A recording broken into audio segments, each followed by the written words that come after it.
Let me quickly get your reaction to another development at your hearing today. The issue of the president's recent defense of the Chinese telecom company ZTE and how it might be tied to Trump organization interests. It came up and it led to this exchange. Listen to this.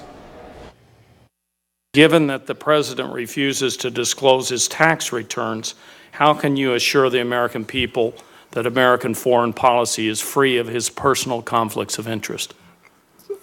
Senator, I find that question bizarre. You don't want to answer it then. Senator, You just want to describe it as bizarre? Yes, I do. Not give me an answer. I think that's indicative of my answer, Senator. Yeah. I've been incredibly involved in this administration's foreign policy now for some 16 months, and I have seen literally no evidence of what you are scurrilously suggesting. Ask you specifically about. No, it's not scurrilously. It is an outrageous suggestion. My friend, Senator. it is not scurrilously. This has been raised by a number of people Yes, out sir. there. Yes, sir, it has. You want me to tell you who those folks are and what their political interests I may know. well It's be? fake news. Now, Senator Udall asking the questions. What's your reaction, Senator? Well, look, Senator Udall was asking a legitimate question. In the absence of the president divesting of his interests or putting it in a totally blind trust, neither of which he has done, and not disclosing a year and a half after his inauguration what his tax returns are, something I just recently did as I run for re-election to the Senate.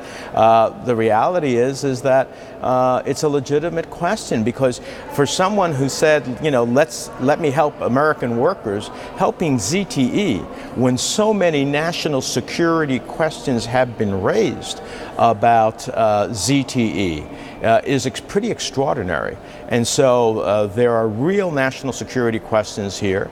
I know my colleagues in the Intelligence Committee have been briefed. I'm looking forward to a briefing myself. They have raised serious questions. They say it's a really consequential issue.